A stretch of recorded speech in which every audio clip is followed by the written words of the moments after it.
Most people will never understand what it actually costs to be Cristiano Ronaldo. Not the goals, not the trophies, not the records, the actual cost. The daily price of maintaining a body, a brand, and a lifestyle that operates on a completely different level to every other human being alive. This is not a story about football. This is a story about what obsession looks like when it has no limits. This is the trillionaire lifestyle of Cristiano Ronaldo. Let us start with something most people never get to see. Ronaldo does not just train. He runs his body like a laboratory. In one wing of his Saudi Arabian palace sits a bio-optimization center that most professional sports teams do not even have access to. His medical team runs full body scans every single week to track micro changes that ordinary doctors would never even notice. Blood oxygen levels, muscle fiber regeneration, hormone balance, cognitive reaction speed, every number, every data point, measured and adjusted. The most advanced piece of equipment he uses is a hydro massage recovery pod valued at nearly $200,000. It surrounds his entire body in heated water jets that automatically adjust pressure based on exactly where his muscles show tension from the morning scan. No human hands required. The system does it all by itself. The total bill for maintaining this biohacking lifestyle runs at over $10 million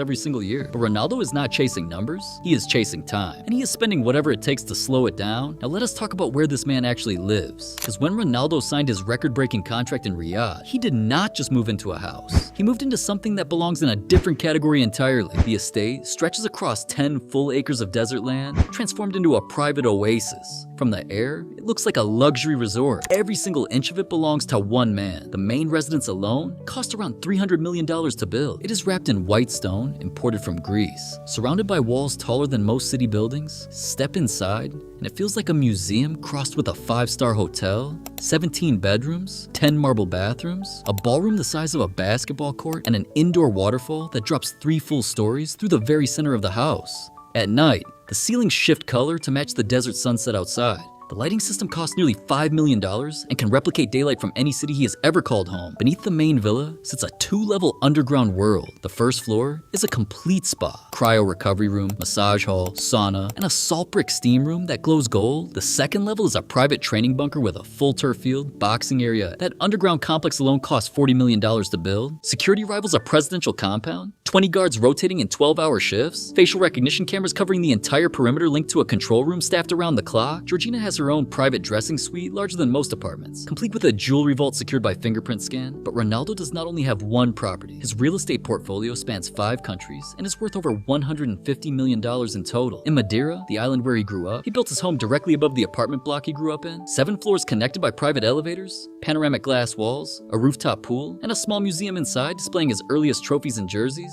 In Madrid, he owns a $6 million modern fortress designed by the same architect who built mansions for Spanish royalty. In Turin, a $10 million villa tucked into the hillside with views of the Alps. In Manchester, 20 acres of English countryside with a movie theater, heated pool, and tennis courts. He eventually left because sheep grazing nearby kept him awake at night. When you can afford anywhere in the world, you simply do not compromise on silence. Now let us get into the cars, because Ronaldo's garage is not a collection, it is a timeline of his entire life. His Ferrari F12 TDF, worth around $600,000, was designed to honor Ferrari's legendary Tour de France race cars, one of only 800 ever built. The entire body made from carbon fiber so light the hood can be lifted with a single hand. Next to it sits a Ferrari Monza SP1, $2 million, no roof, no windshield, a cockpit wrapped in military-grade aluminum. So rare it is invitation only to purchase. His Lamborghini Aventador hits 60 miles per hour in under 3 seconds and tops out above 200 miles per hour. The engine is hand-built by a single craftsman in San Agata who signs the engine block with his own initials before it ever ships. The McLaren Senna, valued at around $1 million,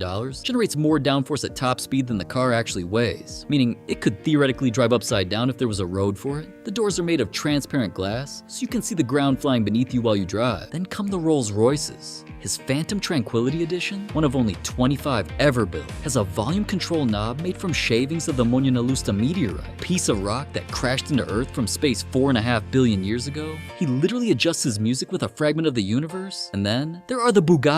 He owns at least 3. The Veyron Grand Sport Vitesse, one of the first cars ever to break 260 miles per hour. The Chiron at $3 million, whose cooling system circulates 10 gallons of coolant through the engine every 20 seconds just to stop it from melting. And the Cento Dieci, worth $9 million, one of only 10 in existence. There is also a rumored 4th Bugatti, the La Voiture Noire, the most expensive car ever produced, valued near $19 million, sold to an anonymous buyer the same year Ronaldo ordered his 110. Black on black, white stitching, minimalist interior. If he is the owner, one man is sitting on over $30 million in Bugattis alone. All in, Ronaldo's car collection is estimated to be worth around $50 million spread across his properties in Portugal, Spain, Italy, and Saudi Arabia. Some of them are started once a month just to keep the engines alive. For him, they are not just machines. They are milestones. Each one marks another level of a life that most people will never come close to reaching. Now, the cars need somewhere to go, and when Ronaldo travels, he does not check in at terminals with everyone else. He walks straight from his car directly onto the runway and climbs into a flying mansion. His primary jet is the Gulfstream G650, worth around $75 million,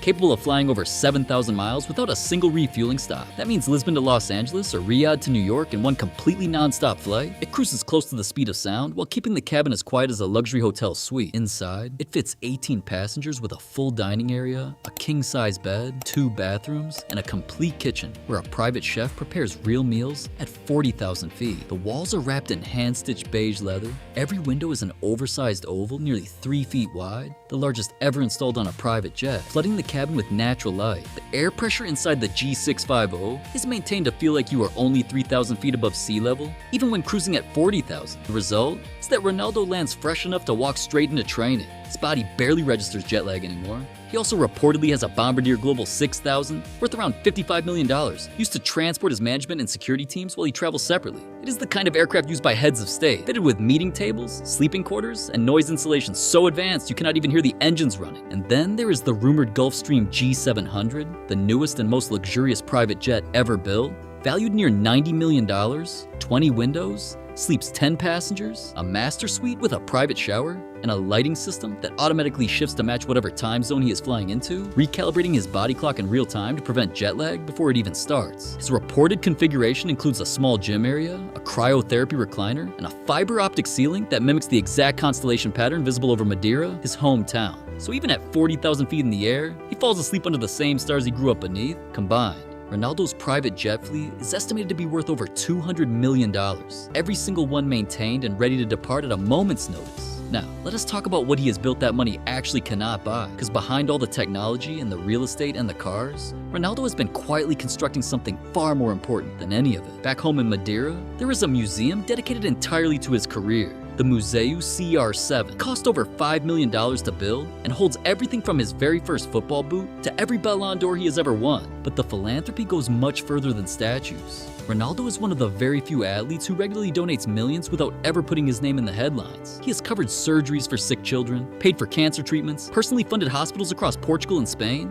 He once donated $1 million to rebuild medical wards in Madeira after floodwaters destroyed them. When disasters happen, he is often one of the first people to wire money directly. No campaigns, no press releases, just action. He has also helped fund youth academies across Portugal and Saudi Arabia, giving kids access to top-level coaching, education, housing, and nutrition programs. Each academy costs several $1 million to operate. The goal is not to manufacture the next Cristiano Ronaldo. It is to give thousands of children the same chance to dream that he once had. And now, he is planning something even bigger, the CR7 Legacy Foundation, a global charity network focused on children's hospitals, education, and sports development around the world. A system designed to outlive him, built not to carry his name, but to carry his values forward long after he is gone. When Ronaldo visits hospitals or youth centers, he does not arrive with cameras rolling. He shows up quietly, shakes hands, signs shirts, listens to stories. The children do not just see a football player, they see living proof that impossible dreams can become real. And that is perhaps the most important thing to understand about Cristiano Ronaldo, because by now you have seen the palace, the cars, the jets, the technology, the watches, the legacy, but none of it,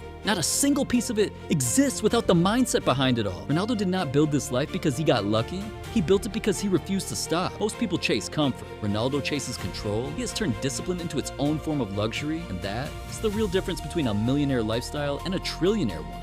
It is not about buying more things. It is about mastering everything you already have. He treats his body like a company, his home like a machine, his time like currency. Every single decision he makes reinforces the same identity, the man who refuses to be ordinary. Cristiano Ronaldo's lifestyle is not just about wealth. It is proof of what obsession looks like when it finally pays off. He built an empire with his feet, fueled it with discipline, and turned it into something that does not just look impressive. It genuinely cannot be replicated, because when perfection becomes your baseline, you do not just live differently, you live forever.